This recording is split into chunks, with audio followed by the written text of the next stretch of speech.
एक बार फिर से फाइनल पिक्चर दिखाने के लिए लेकर चलते हैं आपको अखिलेश के पास। अखिलेश, देश को ओपिनियन पोल की फाइनल पिक्चर एक बार फिर दिखाइए आप। बिल्कुल जगविंदर, दर्शकों तक अब वो फाइनल पिक्चर पहुंचाने वाले हैं जिसका वो दिल थाम कर इंतजार कर रहे थे। जी हां, आपको जिस घड़ी का इंतजार था कि आखिर कब पता चलेगा कि 543 सीटों पर क्या होने जा रहा है, अब हम आपको वो दिखाने जा रहे हैं। और मेरे पीछे आप देखिए, हम आपको वोट शेयर से सबसे पहले शुरुआत कर रहे हैं। वोट शेयर के साथ एनडीए के खाते में 47% वोट जाता हुआ नजर आ रहा है। इंडिया अलायंस 40% वोट और अदर्स के पास 13% वोट जाता हुआ दिख रहा है। यह वोट शेयर के लिहाज से हमने बात की है। अब जब हम इसे सीट में कन्वर्ट करेंगे तब यह आंकड़ा क्या कहेगा, वो अब हम आपको बताने जा रहे हैं। यह जानना भी देखना भी आपके लिए बहुत दिलचस्प होगा, क्योंकि आप इंतजार कर रहे थे कि 2024 का जो फाइनल मुकाबला होगा उसकी तस्वीर क्या सामने आने वाली है। तो अब हम वो आपको बताने जा रहे हैं। और ये देखिए, एनडीए 373 सीटों पर आगे, जबकि इंडिया अलायंस 155 सीटों पर। अदर्स के खाते में 15 सीटें जाती हुई नजर आ रही हैं। ये जो सी वोटर का सर्वे है उसका इशारा साफ है कि एक बार फिर से बीजेपी की सरकार बनती हुई 373 एनडीए के खाते में 373 सीटें जाती हुई नजर आ रही हैं, जबकि इंडिया गठबंधन बहुत पीछे 155 सीटें ही इंडिया गठबंधन के खाते में जा रही हैं। अदर्स की तो बात करें अगर, तो सिर्फ 15 सीटों पर उनके उम्मीदवार जीतते हुए नजर आ रहे हैं। यानी 543 सीटों का वो फाइनल ओपिनियन पोल, इसका फाइनल आंकड़ा अब आपके सामने है। तस्वीर क्लियर है। एनडीए 373, जी हां, एनडीए 373, इंडिया गठबंधन 155, अदर्स के खाते में 15 सीटें जा रही हैं। तो जगविंदर, तस्वीर अब आपके सामने है। 373 एनडीए की सरकार बनती हुई दिख रही है इस सर्वे के मुताबिक। अखिलेश, बहुत बहुत शुक्रिया, आपने बिल्कुल विस्तार से बता दिया पूरे देश में क्या है रुझान। ओपिनियन पोल के साथ साथ हम आपको वीआईपी सीटों का हाल भी लगातार बता रहे हैं। उत्तर प्रदेश में कुछ वीआईपी सीट का और हाल देख लीजिए आप। इसमें वो सीटें शामिल हैं जिनके नतीजे बहुत ऑब्वियस समझे जा रहे हैं, इन पर जरा गौर कीजिएगा। मुजफ्फरनगर में बीजेपी के संजीव बालियान समाजवादी पार्टी के हरेन सिंह मलिक से आगे चल रहे हैं, लेकिन अभी तक हार जीत का अंतर केवल 1% का है। मथुरा में बीजेपी की हेमा मालिनी कांग्रेस के मुकेश धनगढ़ से आगे चल रही है। मेरठ में छोटे पर्दे के राम और बीजेपी के प्रत्याशी अरुण गोविल समाजवादी पार्टी की सुनीता वर्मा से आगे चल रहे हैं। ये जो भी रुझानों में निकल कर आया है वो सब वीआईपी सीट का आलम आपको बता रहे हैं। मैनपुरी में समाजवादी पार्टी की डिंपल यादव के खिलाफ बीजेपी के जयवीर सिंह हैं। जीत का रुझान डिंपल यादव की ओर है। खीरी में गृह राज्य मंत्री अजय मिश्रा टैनी हैं, इनके खिलाफ समाजवादी पार्टी के उत्कर्ष वर्मा हैं। रुझान अजय मिश्रा टैनी की ओर है। आजमगढ़ से बीजेपी के दिनेश लाल यादव निरहुआ और समाजवादी पार्टी के धर्मेंद्र यादव के बीच मुकाबला है। रुझान मुलायम सिंह के भतीजे धर्मेंद्र यादव की ओर है। गोरखपुर में बीजेपी के रवि किशन का मुकाबला समाजवादी पार्टी की काजल निषाद से है। रुझान रवि किशन के पक्ष में है। और अगली सीट है सुल्तानपुर, बीजेपी की मेनका गांधी का मुकाबला समाजवादी पार्टी के भीम निषाद से है। रुझान मेनका गांधी की ओर है। अमेठी और रायबरेली में कांग्रेस के प्रत्याशियों का ऐलान बाकी है, लेकिन रुझान बीजेपी के पक्ष में आ रहे हैं। गोरखपुर से सांसद और भोजपुरी स्टार रवि किशन हमारे साथ जुड़ गए हैं। रवि किशन जी, एबीपी और सी वोटर 400 पार तो नहीं जा रहा है एनडीए का आंकड़ा इसमें, लेकिन 2019 से ज्यादा सीटें आती हुई जरूर दिख रही हैं, क्या कहेंगे?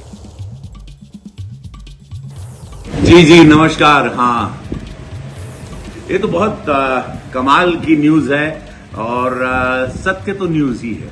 मैं जहां भी जमीन पर घूम रहा हूं वही देख रहा हूं, और जो आपका एबीपी का सी सर्वे रिपोर्टिंग आया है वो ऐतिहासिक है।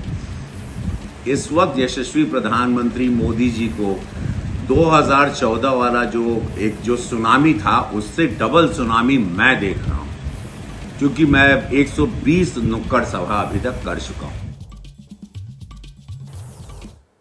अब पटियाला आपको उन वीवीआईपी सीट्स का हाल दिखाएगा जहां जाने माने चेहरे किस्मत आजमा रहे हैं। पहले बिहार चलते हैं। यहां जेडीयू के अलायंस के बावजूद एनडीए को 6 सीटों का नुकसान होते दिख रहा है। बिहार की सारण सीट पर लालू यादव की बेटी रोहिणी आचार्य और बीजेपी के राजीव प्रताप रूडी प्रत्याशी हैं। रुझान बीजेपी के पक्ष में है।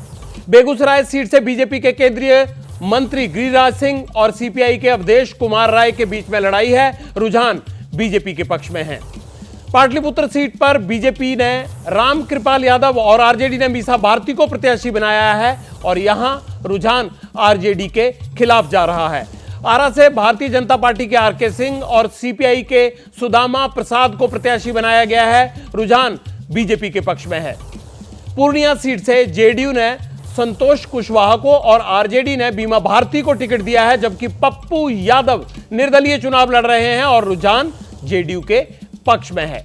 यह मोटा मोटा आप तस्वीरों का वो हाल देख रहे हैं जो बिहार की वीवीआईपी सीट है। लोक जनशक्ति पार्टी रामविलास के अध्यक्ष चिराग पासवान हमारे साथ जुड़ गए हैं, क्योंकि बात बिहार की हो रही है। तो चिराग, ओपिनियन पोल में इस बार एनडीए को नुकसान होता दिख रहा है।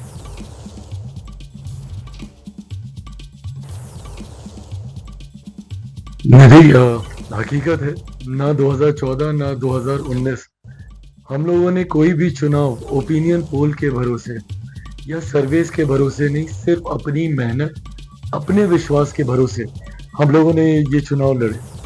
मैं आज जो आपका सी वोटर्स का जो आपका सर्वे ओपिनियन पोल जो आप लोगों का आया है, मैं उसका भी मैं सम्मान करता हूँ, बट हकीकत है मैं ज़मीन पर हूँ। मैं जानता हूँ कि कौन सही मायनों में कौन सा दल, कौन सा गठबंधन बेहतर प्रदर्शन कर रहा है। जो भी लोग बिहार में घूमे हैं या धरातल पर हैं, वो इस बात को अच्छी तरीके से जानते हैं कि हम लोग की ताकत पिछली बार से ज्यादा बढ़ी है। 2019 में जहां मात्र 3 दल थे हम लोग एक साथ, जहां भारतीय जनता पार्टी थी, जनता दल यूनाइटेड थी और लोक जनशक्ति पार्टी थी, आज हम लोग 5 दल एक साथ हैं। हमारे साथ 2 और मजबूत दल जुड़े हैं। आदरणीय जीतन राम मांझी जी की पार्टी हमारे साथ जुड़ी है, आदरणीय उपेंद्र कुशवाहा जी की पार्टी हम लोग के साथ जुड़ी है। तो आज जब हमारी गठबंधन की ताकत बढ़ी है, तो मैं मानता हूं कि ये परिणाम में भी दिखेगा। मैं मानता हूं कि पिछली बार जो एक सीट की चूक हुई थी, किशनगंज वाली सीट, उसको भी हम लोग जीतेंगे। बहरहाल आप लोगों के ओपिनियन पोल में जिन सीटों को 1% के स्विंग से बाएं दाएं जाता हुआ दिखाया है या 3% के स्विंग से बाएं दाएं जाता हुआ दिखाया है, अगर मेरी जानकारी सही तो लगभग टोटल 11 ऐसी सीटें हैं और 7 ऐसी सीटें हैं जो आप लोग कह रहे हैं कि हम लोग इंडिया अलायंस से हम लोग लूज कर सकते हैं। इनमें से कई ऐसी सीटें हैं जो कि पहले चरण में मैं जा भी चुका हूँ। औरंगाबाद की बात हो, नवादा की बात हो, ये तमाम ऐसी सीटें, गया उनमें से एक है, जमुई में मैं हूँ ही, ये तमाम ऐसी सीटें हैं जहाँ पे मैं खुद व्यक्तिगत तौर पर मैं गया हूँ, ना सिर्फ नामांकन के दौरान, ना सिर्फ प्रधानमंत्री जी की सभाओं में, बल्कि उसके अलावा भी हम लोगों ने वहाँ पे कार्यक्रम हम लोगों ने किए हैं। और ये जमीन की रिपोर्ट मेरे विश्वास को बढ़ाती है कि इन तमाम सीटों को हम लोग बहुत अच्छे मार्जिन से हम जीतेंगे।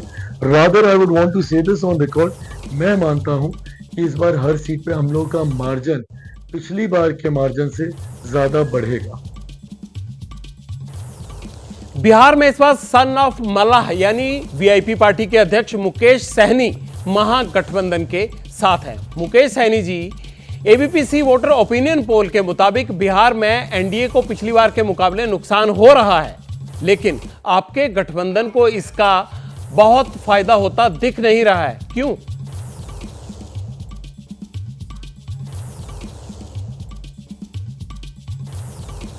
देखिए, नुकसान हो रहा है ये बात तो आप लोग भी मान रहे हैं, देश के जनता भी मान रहे हैं, लेकिन ये सारी चीज़ें जो है वो 4 तारीख को क्लियर होगा। मेरा मानना है कि पूरे देश में नुकसान हो रहा है और जितना नुकसान आप लोग अंदाज कर रहे हैं इससे कई गुना ज़्यादा नुकसान हो रहा है।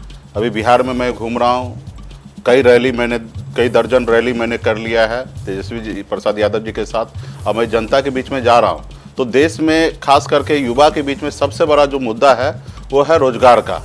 तो निश्चित तौर पे उस पर मोदी जी कुछ नहीं किए, तो इसलिए अब देश के जनता है न मन बना लिया है कि अभी मोदी जी को बदलना है। रहा कि 6-7 नुकसान नहीं, यहाँ बिहार में हमें लग रहा है कि 2 अंक में भी मोदी जी का सीट नहीं पहुँचने वाला है। तो अभी बीच में और देखिएगा जनता का क्या है, लेकिन मुझे लग रहा है कि बिहार में मैक्सिमम सीट हम लोग जीतेंगे। और सिर्फ बिहार ही नहीं, पूरे देश में इंडिया गठबंधन जो है मजबूती से काम कर रही है और देश के जनता है ना मन बना लिया है कि मोदी जी को हटाएंगे। बिहार के बाद बात कर लेते हैं पश्चिम बंगाल की। बहरामपुर सीट से कांग्रेस के अधीर रंजन चौधरी चुनाव लड़ रहे हैं। इनके खिलाफ टीएमसी ने क्रिकेटर यूसुफ पठान और बीजेपी ने निर्मल कुमार साहा को प्रत्याशी बनाया है। यहां रुझान कांग्रेस के पक्ष में आ रहा है। कृष्णानगर सीट से टीएमसी की महुआ मोइत्रा प्रत्याशी हैं। मुकाबले में बीजेपी के अमृता रॉय और कांग्रेस अलायंस के एसएम सदी हैं। रुझान टीएमसी के पक्ष में आ रहा है। डायमंड हार्बर सीट से ममता के भतीजे टीएमसी के अभिषेक बनर्जी मैदान में हैं। इनके खिलाफ कांग्रेस अलायंस के प्रतीक उर रहमान को प्रत्याशी बनाया है और यहां रुझान टीएमसी के पक्ष में आ रहा है, यानी ममता बनर्जी की पार्टी के पक्ष में। बर्धमान दुर्गापुर सीट से टीएमसी के क्रिकेटर कीर्ति आजाद और बीजेपी के दिलीप घोष के बीच में मुकाबला है। कांग्रेस अलायंस ने सुकृति घोषाल को प्रत्याशी बनाया है। यहां रुझान बीजेपी के पक्ष में आ रहा है। आसनसोल सीट से उसकी बात कर ले तो यहां टीएमसी ने शत्रुघ्न सिन्हा, बीजेपी ने एस आहलूवालिया को और कांग्रेस अलायंस ने जहांआरा खान को प्रत्याशी बनाया है। यहां रुझान टीएमसी के पक्ष में आ रहा है। और ये है इनकी बहू, पूरे दिन ऑफिस की टेंशन हो जाए गॉन जब ये करें अपना फेवरेट शो फ्री टाइम पे ऑन। इनकी तरह आप भी देखें अपना फेवरेट शो अपने टाइम पर और डाउनलोड कीजिए एबीपी लाइव ऐप अपने स्मार्ट टीवी पर।